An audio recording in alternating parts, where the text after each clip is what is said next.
Chegar até aqui foi primeiro pela liberdade, né, pela possibilidade e pela escolha, né, por colocar no mundo coisas que eu não via, não tinha visto ainda. Isso que você acabou de falar, Paula, lembra a frase da Toni Morrison, que ela diz exatamente isso, né? Se existe algum livro que você quer ler e que não existe, então escreva. E você falando disso, ó o bastão passando ali. É assim que as coisas vão andando, né? E Valcir, você conta na sua história que antes da sua experiência do encantamento com a leitura, as coisas que você ouvia e acreditava, elas sempre vinham de alguém mais velho, que você pensava por meio de frases feitas. Eu achei isso tão bom. E que quem mudou essa chave na sua cabeça foi a Emília. Essa é uma história, na verdade, isso é muito bom. Eu até hoje, acabo de adaptar um interrogado, foi uma ousadia da minha parte, mas é um autor que ficou suficientemente ligado desde criança. E eu trouxe agora, eu fiz uma adaptação do Lobato para a modernidade, que nasceu em Narizinho e a reforma da natureza. Mas porque, na verdade, esse autor, eu sou um pouco da Emília, né? Eu era um menino bem quietinho, e eu comecei a ler Emília, o Lobato, eu identificar uma certa contestação da Emília. E aí, por isso que é que eu falei. Porque aí a minha mãe começou a ficar preocupada, porque ela falava, você é tão bonzinho, de repente ele responde tudo, ele fala tudo, o que ele está lendo? Ela foi ler, aí ela virou e falou, Valcir virou Emília. Porque eu fiquei igualzinho a Emília, falando tudo, eu gosto disso, quero aquilo, depois que isso é assim, que isso é. Então o livro, eu tinha uma realidade muito classificada baixa, interior. Meu pai era um homem muito inteligente, mas eram pessoas que não tinham acesso à leitura, e de repente eu tive acesso a um universo do Brasil, que é o que o livro te dá, o acesso ao universo. E há muitos universos. E aí eu comecei a me transformar como professor. Tanto que nessa época eu já dizia que você acertou. Acho até isso uma bênção, porque eu vejo tanta gente assim, com outras idades. O que eu vou fazer? E eu sempre falei, não, eu quero, se você for, desde que eu não sabe. Para mim é uma coisa clara. Tanto que tem uma história também interessante aí, eu queria ser escritor e queria ter uma máquina de escrever, que era o objeto mais precioso da época, o computador não existia. Meu pai comprou a máquina de escrever a prestação, eu tinha 13 anos, ele falou, você quer ser escritor? Pai, então ser escritor. Mas me botou no curso da tipografia.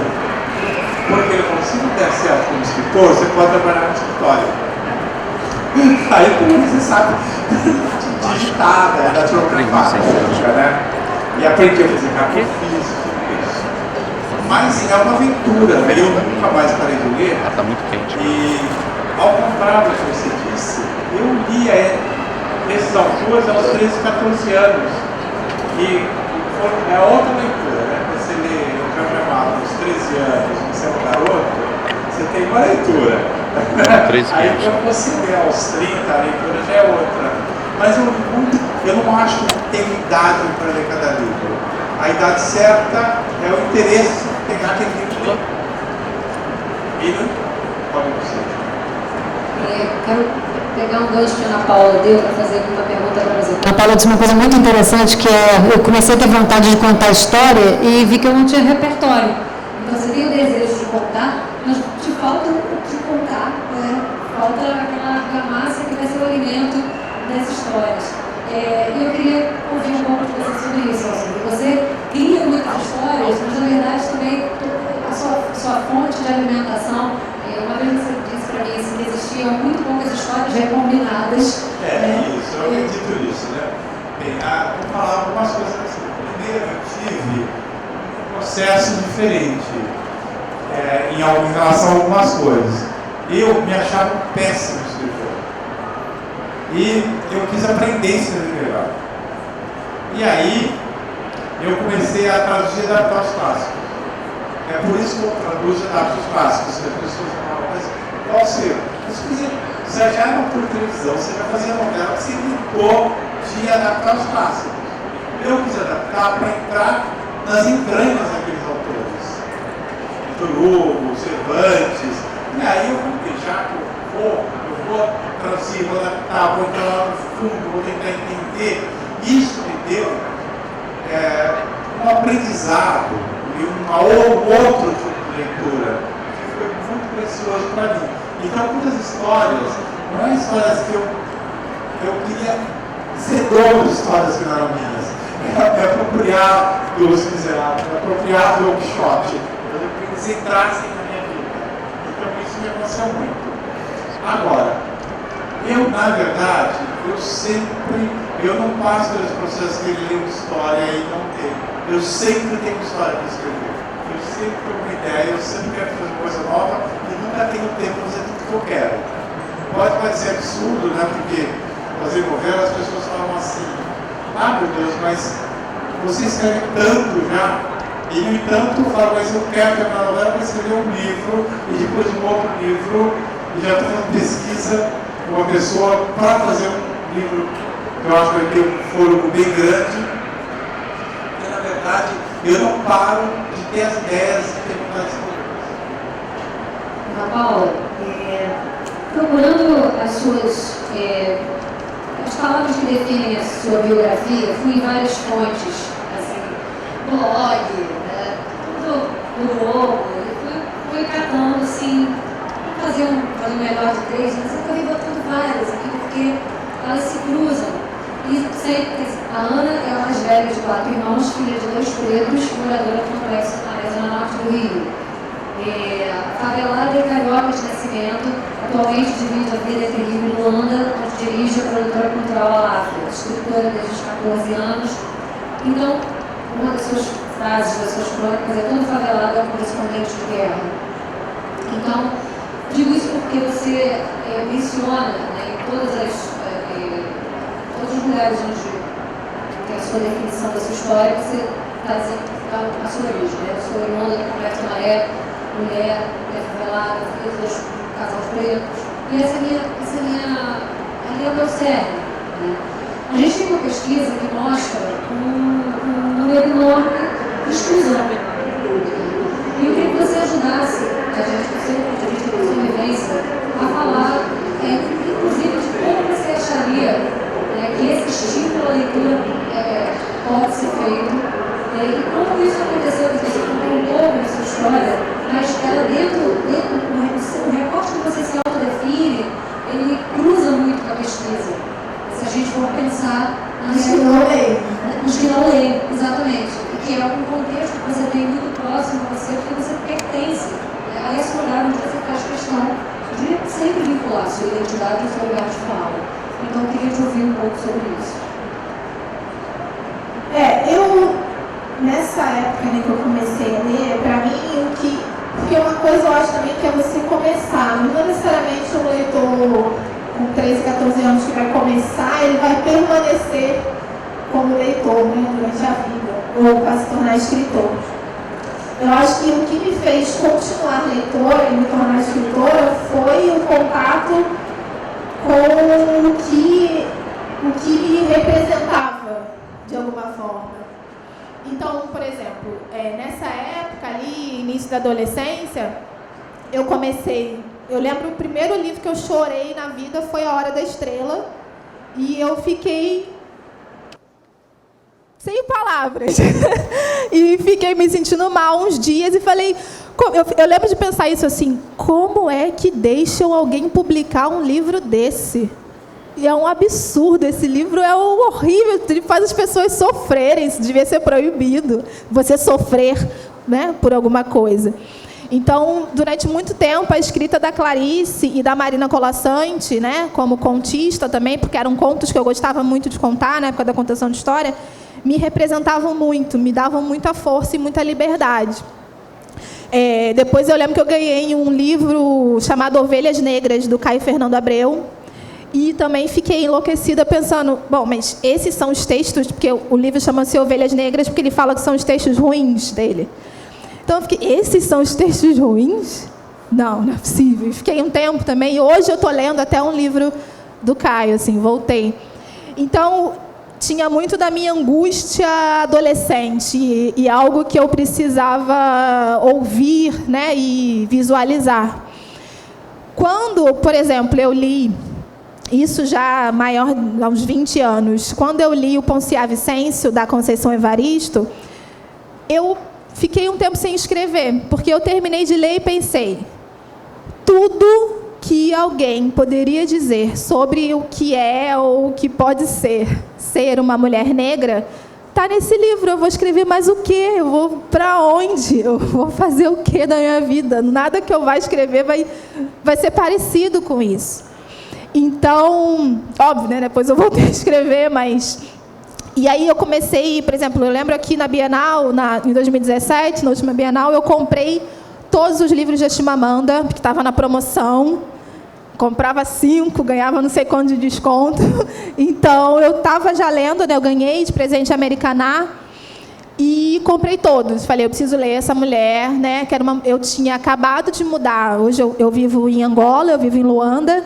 Eu tinha acabado de mudar para um país africano e eu queria ler uma autora africana, mesmo que é óbvio, né? A Nigéria sendo muito diferente. Então, eu acho que o lugar... provavelmente, vocês vão encontrar na próxima pesquisa, de uma forma qualitativa, né, em entrevista, mulheres negras que aumentaram a sua leitura porque passaram a ler outras mulheres negras. Muito básico, assim. Né? A gente brinca, tipo, você não lê Um Defeito de Cor? Como assim? Não, tem que ler, né? Eu tenho até autografado e também ainda não li, mas, enfim, eu tenho uma leitura um pouco mais lenta. Então, eu estou ali no déficit da minha leitura, eu leio devagar. Então, eu acho que esse vai ser um dado que provavelmente vai ser encontrado, né? Não é à toa o sucesso da coleção Feminismos Plurais da Djamila, a Eliana Alves também, que, né, com Água de Barrela e O Crime do Cais do Valongo, né? Você falar também da cidade do Rio de Janeiro e o contexto negro ali do centro da cidade, que é algo que a gente, né, vê, brinca carnaval, sabe que existe, pequena África. Tá, mas e cadê a literatura sobre isso? Então, para mim, o que me fez permanecer como escritora, como leitora, foi me ver, me ouvir e também, em algum momento não, ali depois também dos 20, reconhecer a minha história, a minha trajetória também como literária. Porque quando eu falo, né, que eu não tinha repertório, era porque também eu não conseguia reconhecer o meu cotidiano, o meu dia a dia, minha família, né, como algo literário, né, como algo que fazia parte da cultura do Rio de Janeiro, por exemplo, a favela, enfim, tudo isso. As famílias negras, a cozinha, né, que sempre foi a casa da minha avó, sempre podia ter uma sala pequena, mas a cozinha era sempre grande, porque as pessoas estavam sempre na cozinha. Isso é literatura. Só que antes eu não conseguia nem reconhecer que isso era possível de ser produzido, porque a minha referência eram os clássicos. Então, também acho que quando a gente muda a referência, o referencial, quem está escrevendo, especialmente, a gente muda também o perfil de quem está lendo. Zora, quero que você comente. Por favor. É interessante os dois relatos, né? Na outra fala sua, você citou rapidamente Vidas Secas, né? E aí eu abandonei porque, né? Você leu, mas não é. Não, tiramos nota boa no trabalho, inclusive. Não foi uma coisa certo. Que te cativou. Mas eu fiquei um pouco traumatizada com a baleia. E, enfim, foi isso. Mas eu acho que o interessante dos dois relatos é mostrar, e acho que isso é uma lição para quem quer formar leitores, né? Como essa identidade, essa coisa significativa daquilo que você está lendo, né, é importante, né? Então, quando você dá, principalmente um professor, né, quando ele obriga um aluno a ler um livro que não tem esse contato com ele, com o emocional dele, com o momento dele, né, eu acho que isso, ao invés de você trazer, né, esse leitor para ser um leitor para sempre, né, você afasta, né? Então, eu acho que o relato da Ana Paula, ela é incrível quando ela mostra, primeiro que ela não consegue se identificar com algumas coisas que ela estava lendo. Aí ela pensa, bom, né, parece que você ficou assim meio, e aí, onde eu estou, né? Aí a necessidade dela falar, bom, então vou contar a minha história, né? Está faltando um pouco da minha história, da minha vida, da minha cultura nesse espaço. Mas isso te tocou, né? Então, acho que essa coisa do significado, de ser importante emocionalmente para você, aquela história, aquele relato, eu acho que isso é fundamental para você despertar ou formar um novo leitor, né? Eu acho que quando a gente fala na mediação, é olhar para esse outro, né? Quando você se propõe a ser um mediador, eu acho que esse olhar para o outro, para eu estar indicando, pensando, falando de qual é o livro, né, que ele poderia estar lendo, daquele personagem, eu acho que isso é fundamental. Eu acho que se a gente analisar mais profundamente os dois relatos, a Emília, que despertou nele, né, aquilo que ele tinha escondido, aquela vontade de rebeldia, aquela vontade de contestar, né, de repente ele se encontrou ali. E, a partir daí, né, você quis explorar mais Monteiro Lobato. Quer dizer, eu acho que é isso, né? Essa sementinha que, de repente, explode dentro de você, porque aquilo tem um significado, né? Ou porque faltou alguma coisa, ou porque você descobriu alguma coisa. Né? Eu acho que isso... E até... Eu posso fazer um comentário? Eu tenho uma história que, para mim, é muito em cima do que você falou, e é muito significativa. Eu, uma vez, fui dar uma palestra para... Eram 800, 900 professores do interior do Paraná. E aí, era um projeto enorme, etc. E aí, em um certo momento, acabando a palestra, uma professora falou, olha, para mim é muito difícil, meu filho não gosta de ler. Ele não lê, a professora deu um livro para ele ler na escola e ele se recusa a ler. E eu tive aqueles insights que a gente não tem sempre na vida, né? Mas naquele momento eu tive. Falei, mas qual o nome do livro? Ela falou, era algo como Barbie e suas bonecas. Eu falei, mas como um menino de 8 anos, no interior do Paraná, vai se identificar com esse livro? É óbvio que ele não quer ler esse livro. Ele chega com o livrinho de capa cor-de-rosa na escola e todo mundo faz bullying com ele. Fala, olha o livro que ele está lendo, etc. Tanto que muitas vezes eu acho que eu sou muito feliz, que eu sou muito adotado em muitas escolas e tudo, mas que às vezes a professora devia propor 8, 9 livros. E aí, de repente, sei lá, se a criança quer um livro sobre a história de um automobilista, lê aquele livro, que é o que ela quer ler naquele momento. Porque, às vezes, é muito difícil você obrigar a pessoa a ler aquilo que você quer ler. Exato. Ou um canônico, uma coisa que não tem nada a ver com o seu repertório de vida, né? Não, e às vezes um livro fala mais para mim num momento, e dali a anos eu releio e falo, mas por que aquele livro era tão importante, que agora o que é importante é outro livro, né? Então, os momentos da vida também, os livros acompanham a nossa vida em nossos momentos. E tão interessante isso que você está falando, Valcir, porque eu acho que a gente quase pode fazer uma pesquisa que é assim, que é o contrário. Quais são as principais maneiras de fazer alguém odiar um livro, né? A gente tem que fazer retratos do ódio ao livro no Brasil, a gente pode fazer esse desserviço, porque a gente costuma fazer. Isso, né, é um desserviço, você faz a pessoa não querer ler. Outro dia, eu sem querer, eu tenho um filho de 7 anos e eu estava irritada com ele porque ele estava muito tempo no iPad vendo um youtuber.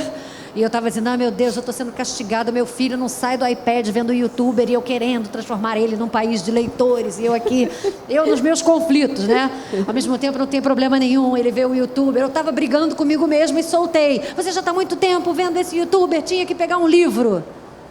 Aí eu falei, eu acabei de castigar o coitado do livro, né? Tipo assim, ele olhou para mim, só mais um pouquinho, parecia que ele tinha que ir pro castigo do livro, né?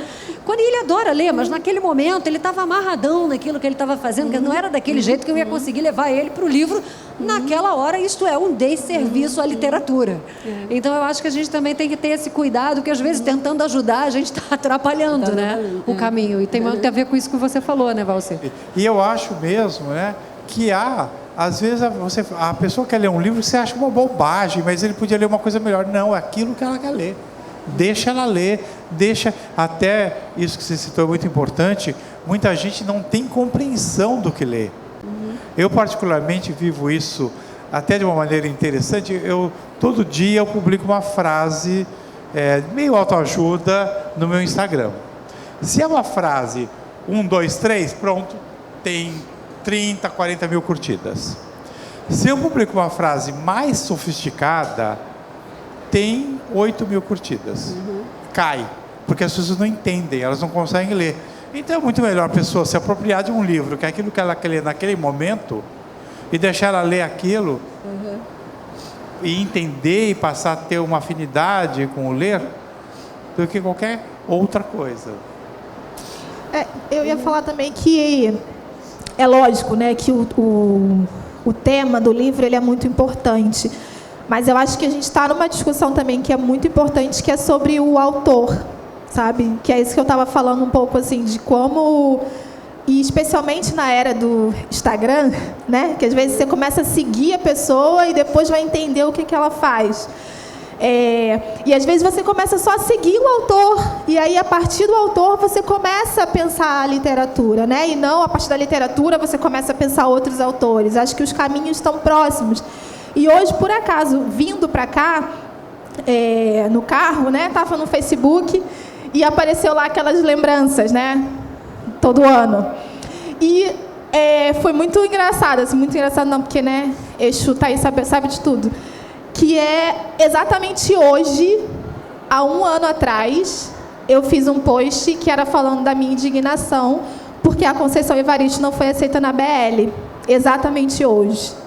Então, assim, você tem uma instituição, né, que é a Academia Brasileira de Letras, que em toda a sua história não tem uma mulher negra entre os seus imortais, é muito grave, é muito significativo para um país que quer formar leitores. E especialmente leitores, né, dentro disso que a gente está falando, são pessoas que não naturalmente vão vir até a Barra da Tijuca, ou quando venham, vim muito a Bienal por causa da escola, né, escola pública, sempre tinha ônibus, e também, aqui também foi muito, muito importante para a minha formação.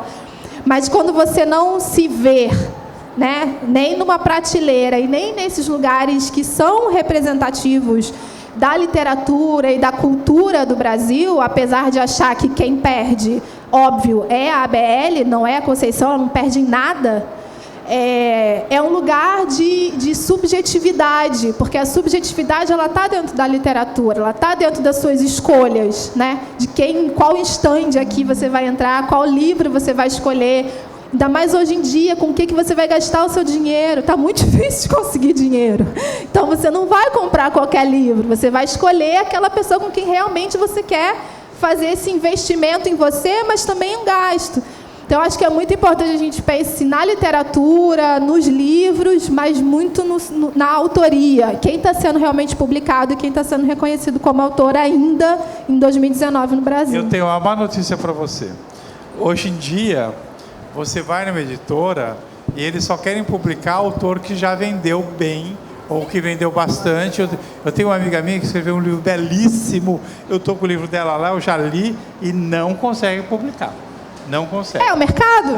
Agora, tem uma coisa que você falou que só tangencia nosso debate, mas não é o debate, que é a questão aí da representatividade negra. Eu acho que o Brasil finge que não, mas é um dos países mais racistas do mundo. Eu acho que nem finge mais, não. Acho que já está bem... Eu até fiz recentemente um artigo na Veja, não sei se você leu, que falava sobre a linguagem racista e sobre como a gente, para eliminar o racismo, tem que reaprender a falar e não usar mais expressões do tipo, a coisa aqui está preta. Ou outras expressões do tipo, porque a gente tem que aprender a não falar lista negra, a gente tem que aprender a não colocar a palavra negro em citações sempre pejorativas. E foi um artigo muito lido, faz umas 3, 4 semanas, foi o mais lido da Veja inteira. Só que a gente vê que na própria linguagem do cotidiano, as pessoas falam isso normalmente. Então, é só um oi, assim, porque esse tema é um buraco que não tem tamanho, esse tema, né? Zoara, você mencionou que ia falar alguma coisa ou eu posso seguir? Você quer comentar alguma coisa? Não, vamos seguir, porque acho que eu vou voltar para um tema anterior, então segue, depois eu... Eu quero retomar aqui, porque me refresca que na pesquisa a Bíblia teve uma importância muito grande, né? Pois no peso da conta do que... Nessa conta dos 56%, né? Sim. É o livro mais lido, ou mais citado. Você não lembra de livro nenhum, para não ficar mal na pesquisa ali, você fala, eu li a Bíblia, né? Mas, infelizmente, é isso. Mas eu acho que, então, você me deu um gancho para falar uma outra coisa. A gente começou falando do perfil da família leitora, né? Agora, o que a gente verificou também pela pesquisa é que 67% das pessoas não frequentam uma biblioteca. Então, você não tem o livro em casa, né? Você não compra na livraria, que o livro, né, para algumas famílias é caro, e a biblioteca é vista pelos brasileiros como um lugar para estudar, né? E a gente acabou de fazer uma outra pesquisa agora em bibliotecas escolares, né? E é interessante você verificar que as crianças, 48% das crianças na faixa, acho que é dos 11 aos 15, adolescente, 48% têm acesso ao livro somente pela biblioteca. Esse livro que ela ficou fascinada, né, de escolher, né? Isso ficou muito marcado para você, né? A possibilidade de você encontrar uma mesa cheia de livros e poder escolher o que você queria ler, né? E 61% das escolas brasileiras não tem biblioteca. Você não tem essa possibilidade dessa escolha. E provavelmente você não tem essa professora que tenha livros para levar lá para escolher, né? Então, se você olhar para a zona rural, 80% das escolas não tem uma biblioteca. Então, como é que essa criança vai ter essa oportunidade de escolher aquele livro que não é aquele que, por acaso, foi encomendado lá, que alguém escolheu para ele ler?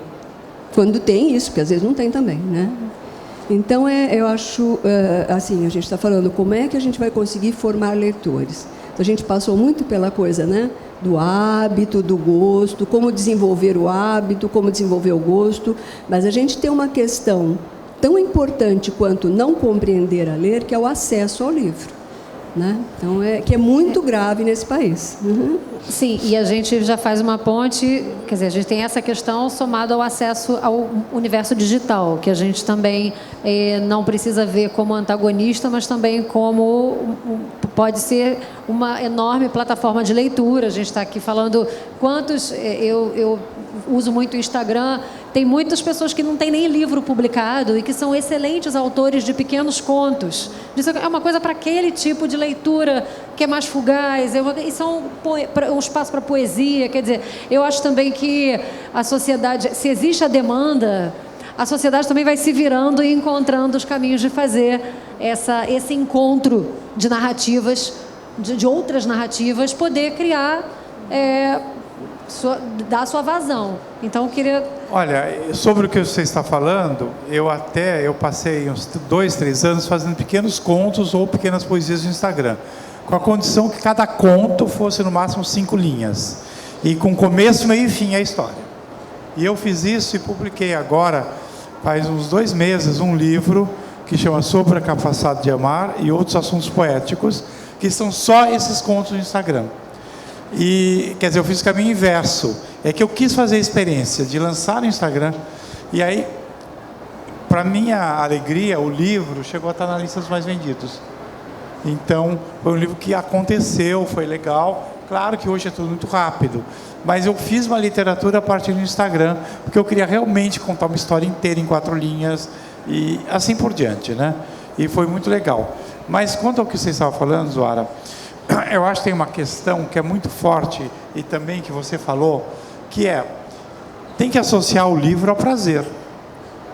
Muito professor, até bem intencionado, transforma livro em remédio amargo, pílula que a criança tem que engolir. Claro que ela vai odiar o livro assim que ela puder não ter mais nenhum na frente. Eu acho que se a experiência do prazer for associada ao livro, e prazer aí eu estou sendo genérico, pode ser uma identificação enorme, uma proposta de vida, as próprias plataformas digitais vão ajudar a pessoa a encontrar o livro. Eu brincava que eu era rata de biblioteca mesmo, assim, né? Não só a biblioteca da escola, mas eu frequentava muito biblioteca popular. E especialmente a da Tijuca e a do Engenho Novo, né, que eram os 2 bairros que eu mais transitava. E eu decidi, é muito engraçada essa história, porque as bibliotecas populares tinham direito à assinatura dos jornais, né? Recebia o jornal todo dia. Eu comecei a ler jornal porque eu estava todo dia na biblioteca. E eu lembro que quando eu decidi ser escritora, foi na biblioteca. Porque eu tinha uma demanda, né? Eu falei, né? Minha avó virginiana. Então, não dava para eu escolher uma profissão, quando eu estava lá com 17 anos, né, escolhendo o que eu ia fazer no vestibular, não dava para eu escolher uma profissão que fosse, assim, muito artística, etérea, né? Minha avó nunca ia permitir que eu ficasse vendendo poesia na porta do CCBB. Não era trabalho. Então, eu tinha que ter uma carteira assinada. Pensei, quem escreve e tem carteira assinada? Jornalista. Depois de um tempo não tem mais, mas na época tinha. Não, mas eu fiz a mesma coisa. Eu também fui ser jornalista. Exatamente o que eu mesma falei. Coisa. Era isso que eu preciso fazer. Eu preciso ter uma carteira assinada, preciso trabalhar. E mais que isso, eu queria ser lida. Porque para mim me agoniava muito essa coisa de ser escritor e ficar lá na estante. E as pessoas passavam e não liam, e ninguém comentava. E às vezes eu lia coisas que eu queria trocar com os meus amigos e ninguém tinha lido, achava aquilo horrível. Falei, eu não quero ser escritora para ficar na estante, eu quero que as pessoas leiam e comentem. E eu sempre conto que é o que a gente joga no universo, né? Porque aí, anos depois, estou eu escrevendo realmente no jornal, sendo colunista e comentada, nem sempre é bom, mas é aquelas escolhas que a gente faz e que a vida, né, manda de volta. Então, acho que biblioteca, mesmo hoje, eu não sei, né? Muito tempo que eu não frequento biblioteca, eu não sei realmente como está isso hoje, se ainda existe uma demanda, um público, porque antes a biblioteca era o lugar da pesquisa também, né? Você, às vezes, encontrava literatura porque você precisava pesquisar alguma coisa. Hoje você tem a internet, você tem o Google. Então, é meio, o que eu vou fazer na biblioteca? Se eu posso comprar um livro em casa, ou se eu posso pesquisar na internet, no próprio celular. Então, não sei ainda qual é essa demanda hoje, fora da escola, né? Acho que na escola, sim. Eu acho que a Zoara pode dar um testemunho bem interessante sobre essa importância que a gente nem sabe do trabalho de tantas pessoas que têm feito com bibliotecas, né, Zoara? Porque existe um prêmio do Instituto Pro Livro para iniciativas e uma das categorias são bibliotecas. E eu tenho o prazer, já tem 3 anos que eu trabalho junto ao Instituto, e cada vez que eu descubro as coisas que a Zoara me mostra, eu choro, porque é uma biblioteca no Acre, a gente contando história no barco, são contadores de histórias no presídio, são inúmeras iniciativas que a gente não tem noção de pessoas que estão fazendo por esse Brasil afora. Em lugares que a gente não imagina que estejam acontecendo projetos como isso, as pessoas fazendo ciclo de leitura dentro do barco na Amazônia, fazendo trabalho dentro do presídio, tendo que escrever um texto sobre o que você compreendeu do livro. Quer dizer, tem muita gente fazendo um trabalho de formiga dentro da criação de bibliotecas e de incentivo à leitura, né, Zoara? Eu queria que você falasse um pouco disso para a gente. Então, eu quero só fazer um complemento que ela falou, porque é o seguinte, eu conheci a Zoara numa premiação em Brasília desse programa, Viva a Leitura, que premiava as bibliotecárias, né? Então, é só uma curiosidade que eu vou contar. E lá tinha uma bibliotecária de um quilombo lá oh meu Deus, no Tocantins, e na hora a gente começou a conversar, porque ela me viu, começou a chorar, que ela tinha começado a ler porque leu um livro meu, etc. E acabou que eu fui lá para o Tocantins, no quilombo dela. E fui lá no Tocantins e tinha lá a biblioteca, que era 2 prateleiras. Eu levei todos os meus livros também, quer dizer, foi uma festa, eles cantaram e tudo, e disso saiu uma novela que foi O Outro Lado do Paraíso. Por que eu fui lá? Porque eu fui encontrar essa moça, eu acabei fazendo uma novela de muito sucesso depois, mas foi fruto dessa pequena biblioteca dela. Pois é. Zora, fala um pouco das bibliotecas, porque essa história... Você vê, esse é o poder contrário. A gente está falando do poder da biblioteca, agora é como a biblioteca influencia a pessoa. Né? Eu botei o quilombo na novela. É verdade, tem um quilombo na novela. Eu não sabia que a inspiração tinha sido essa. Mas ela falou, eu acho que essa questão que a Ana Paula levantou é muito recorrente, principalmente quando algum jornalista vem perguntar para que biblioteca se hoje você tem o Google, né? Eu acho que tudo bem, né? Primeiro, uma resposta mais rasa, né? Aonde é que você tem internet? Em que escolas você tem internet, né? Que possibilita uma biblioteca de acesso remoto, ou uma sala de aula onde você tenha, né, internet que te possibilite entrar, baixar um livro, ou até mesmo uma pesquisa mais ligeira. Né? Quer dizer, hoje, eu não sei o percentual certinho, mas quase metade das escolas não tem. Né? E apesar de você ter hoje um número grande de celulares que têm acesso, tem muita família, muita criança, muito jovem que não tem acesso à internet, nem mesmo via celular. Né? Então, acho que eu não lembro os números, mas chega a próximo de 30%, me parece. Né? Então, esse pessoal está excluído totalmente. Né? Então, se você não possibilita esse livro físico, né, se a escola não te impossibilita isso, essa criança vai... Hoje o vídeo, a emoção daquela menina, porque teve contato com o livro. Quantas crianças não têm contato com o livro? Né? Então, a gente fica pensando nesse nosso mundo, né, via internet, eu baixo o livro digital...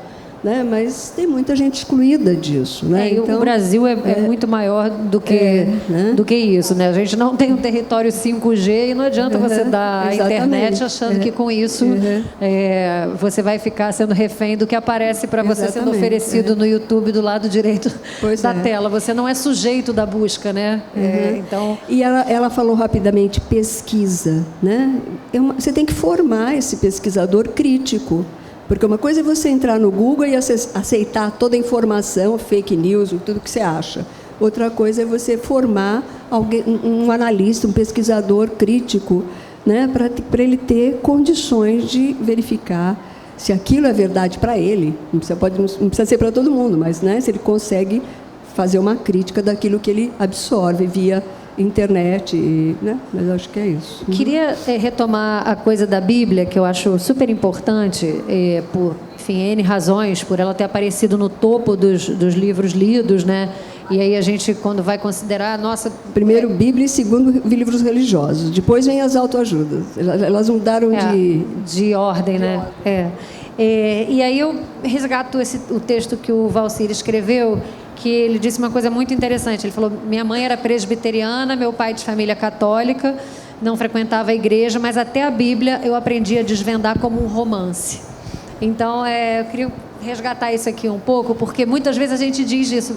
E eu estou tentando também lidar com as minhas próprias críticas a isso. Eu digo, poxa, mas leem só a Bíblia? Claro, tem que ler mais coisa. E aí eu li o Valcir dizendo, mas até a Bíblia eu também refiz a minha maneira, né, de ler, de compreender esse livro. Queria te ouvir. Na verdade, o problema da leitura da Bíblia não é a leitura da Bíblia. É que as pessoas costumam tomar aquilo que tem enunciado na Bíblia como uma coisa definitiva para o mundo de hoje. Quando, são textos antigos. Mas, quando eu era adolescente, eu li assim toda a Bíblia. E se você prestar atenção, os Cantares de Salomão são talvez a joia literária mais antiga que foi preservada, que são poesias lindíssimas, né? Conta a história de Salomão e Rainha de Sabá, mas são as poesias que ele faz para ela. E tem alguns livros bíblicos que são histórias eternas. Eu já vou chegar numa coisa, mas tem até um livro bíblico que um dia eu pretendo adaptar para a modernidade, porque é um belo romance. Mas eu acho interessante também aquilo que você falou lá atrás, que eu acho que as histórias são sempre as mesmas. Eu acho que também os personagens também são os mesmos. E tem um personagem bíblico que é eterno e até hoje está em todas as novelas, está em milhões de romances e continua saindo em todo lugar, que é a mulher de Potifar. Eu não sei aqui se alguém vai lembrar quem é. Bem, a história básica é a seguinte: José é um belo escravo e a mulher de Potifar, que é o dono dele, resolve que quer transar com José. Ela se apaixona pelo José e ela faz 1000 propostas. José nunca quer, até que um dia ela vai e ataca o José, e o José diz: não quero. O que ela faz? Ela vai, rasga as próprias roupas e grita: socorro, socorro, o José quis me agarrar, quis me estuprar. Quantas novelas vocês já viram com essa mulher? Que chegue, quando ela é rejeitada, vai e se vinga horrorosamente do cara que não a quis. Essa personagem é viva até hoje. No entanto, ela é bíblica. Quantos romances e peças de teatro vocês já viram com essa mulher que sofre rejeição e ataca furiosamente por causa dessa rejeição? E é um personagem que está lá na Bíblia. Isso tem quanto? 4.000 a.C. Porque o José, mulher Potifar, já é, vamos dizer, não é plágio, ele é inspirado num texto que foi encontrado na antiga Babilônia, se não me engano. Então já é uma sequência. Eu vou falar também da Bíblia, só porque eu também tive, na adolescência, uma boa parte dentro da igreja evangélica, e eu era viciada nas cartas de Paulo, porque Paulo ali, né, Segundo Testamento, depois dos Evangelhos, e Paulo era o personagem que eu mais gostava, porque ele era o vida louca, assim, né, porque ele não tinha andado com Jesus, mas ele se autotitulou apóstolo. Então, todos os outros 11, né? Judas já tinha morrido. Tinha esse lugar da inveja. Como assim? Você nem andou com Jesus? Quem é você de apóstolo? E ele começou a pregar para quem não era judeu. Então, o rebanho dele era os não-judeus. E pregando Jesus, eu falei, esse cara, né? E tinha essa coisa Paulo foi quem organizou a igreja. Então, as cartas dele são todas, claro, tem lá, sempre falam da parte da mulher, que ele é que fala que a mulher tem que ficar calada, não sei o quê. Mas, enfim, sempre tento levar o contexto em consideração. E era quem organizou. Falou, olha, e ele preso, isso que eu achava mais legal, porque ele preso durante anos era o que organizava a igreja. Falava, é isso, não é isso, respeita fulano, não faz isso, não faz aquilo. Começa assim, o meio é assim, termina assim. Eu achava aquilo um método de organização e tudo isso por carta, né? Que eu falei, esse cara para mim era o mais vida louca, enfim. Então, para mim a Bíblia também tinha muito esse lugar de metodologia e gestão. Queria ouvir agora, assim, a gente está na reta final dos 10 minutos, já para começar a fechar. Sugestões e perspectivas, assim, a gente é muito gratificante ouvir vocês, porque a gente fala, ok, tem caminho, né? E ao mesmo tempo é muito desesperador ouvir os números, porque a gente fala, nossa, o caminho é longo, parece um poço sem fundo. Então, como vocês pensam que pode ser esse trabalho de formiga, né? Você tem uma realidade que você pode dar muitos testemunhos para a gente. O que você acha que funciona, né?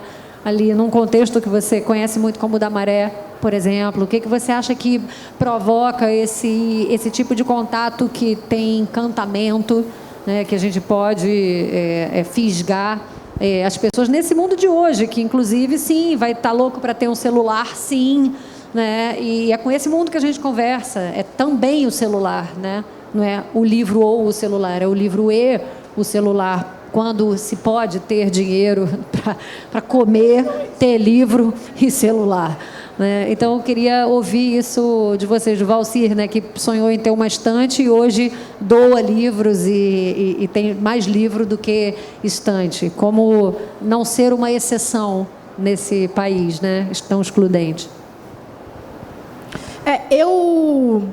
Eu vou muito a escolas. Eu tenho muitos amigos que se formaram, né, professores, educadores, e eles sempre que eu estou no Brasil, ou mesmo antes de ir também, de sair daqui, eles sempre me chamavam para ir falar com as turmas deles, especialmente alunos de escola pública. E tinha uma vez um amigo meu me falou isso, e isso ficou muito marcado para mim, que foi só ali que eu realmente virei um pouco essa chave, que ele falou assim: Ana, meus alunos precisam te ver, meus alunos precisam te ouvir, tipo, te tocar, entendeu? Saber que, olha, existe a Ana Paula, ela é escritora, ela é preta, ela é mulher, e olha, ela mora na Maré e ela está aqui, sabe? Então, essa chave, assim, quando ele falou isso para mim, meus alunos precisam te ver, eu fiquei, E eu sempre aceito, sempre vou em um monte de escola, sempre converso com os alunos, e é sempre esse lugar de surpresa, muitas vezes, de encantamento, e de se sentir representado, óbvio, olha, não, a Ana, então é possível, olha, vamos lá. É um lugar de incentivo, né? Que, claro, é um lugar, eu sempre falo, né? A minha trajetória é um pouco extraordinária, mas é um lugar da possibilidade, eu acho. Então, para mim, esse caminho é o caminho que mais funciona, assim. Uma outra coisa que eu tenho pensado muito é que nada mesmo pode ser feito no Brasil, nenhum pensamento, nenhuma pesquisa, nenhuma produção de conhecimento, se ela não tiver um recorte racial. Porque o recorte racial, ele muda tudo.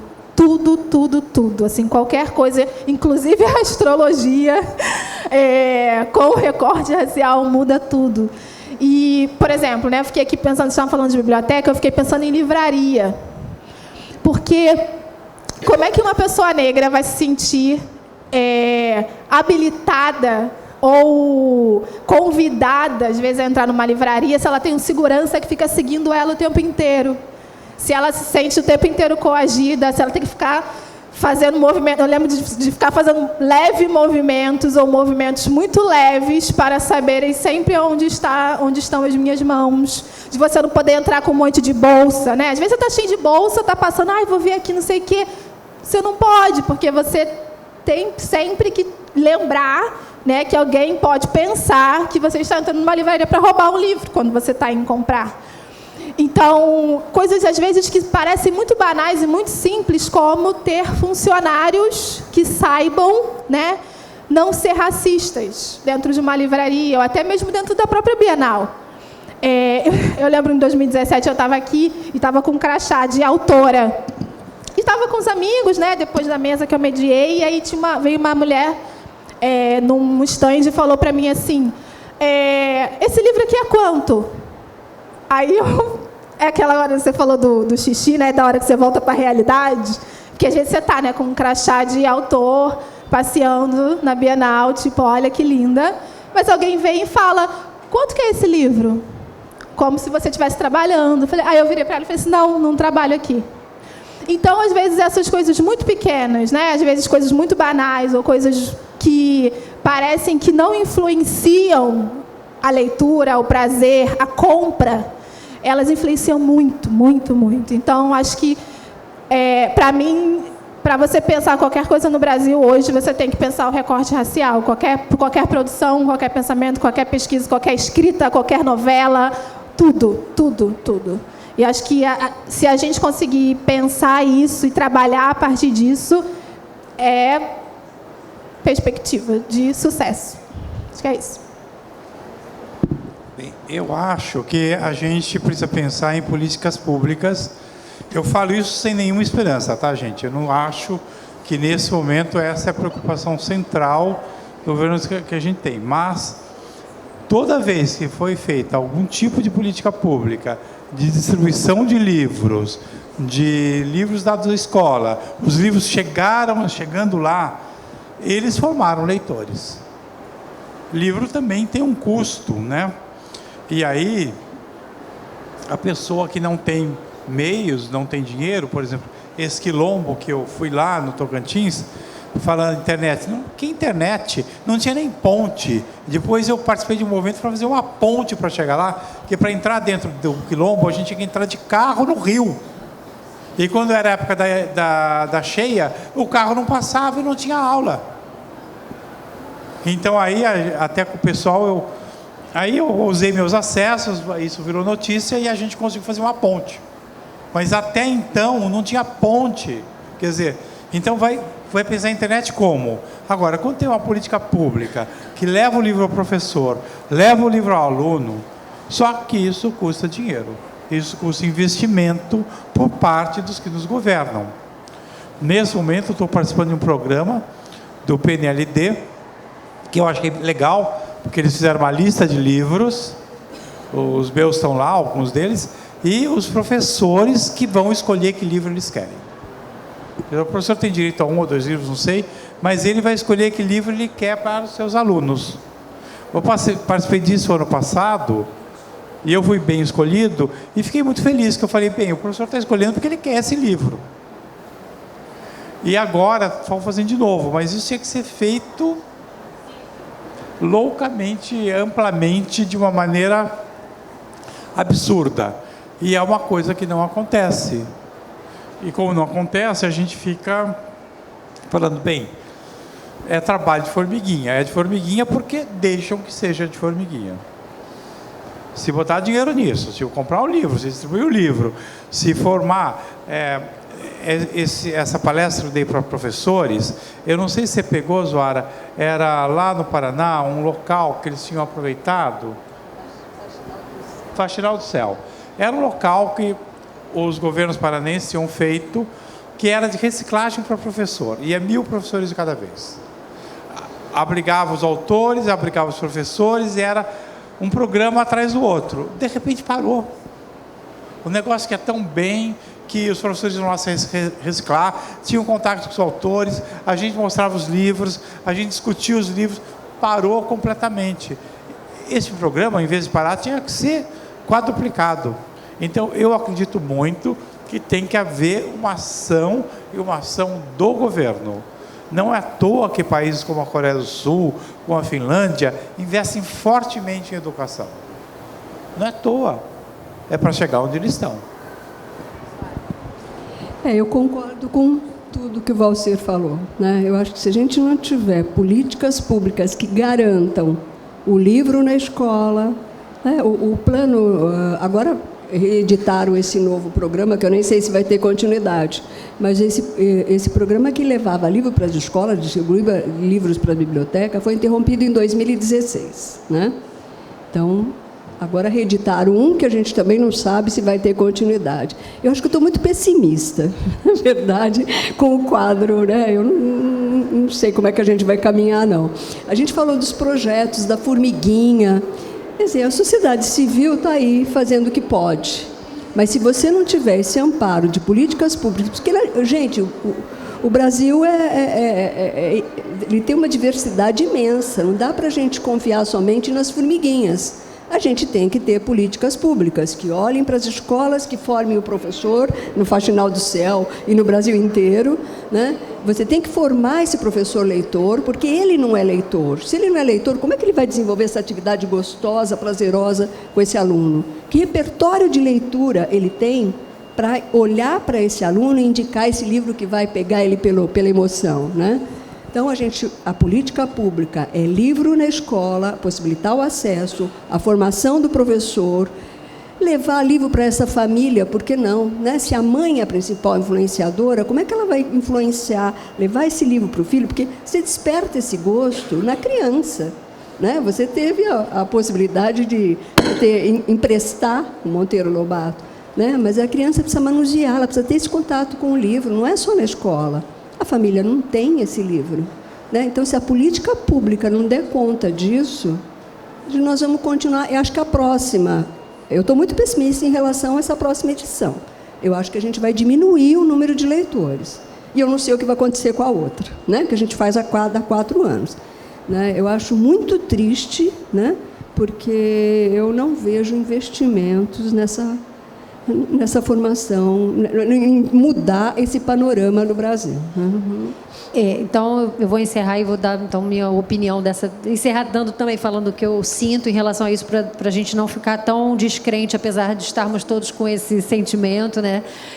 Eu acho que em momentos em que a gente não vê perspectivas de política pública, é mais do que nunca a hora da sociedade civil arregaçar as mangas, sim, e há muito o que se fazer. Eu acho que a gente tem relações excludentes no cotidiano muito sérias, e eu acho que se cada um de nós realmente se empenhar em se filiar a algum projeto social, a se filiar dentro da sua casa, com a sua comunidade perto, se cada um pensar no que pode fazer ao alcance do braço e esticar as pernas com um pouquinho mais de boa vontade para sair do seu quadradinho, eu acho que isso não substitui política pública, mas acho que nós, como sociedade civil, temos aí muita força de trabalho que pode ser aproveitada, porque às vezes com uma coisa que a gente acha que é muito pouco, a gente consegue muito.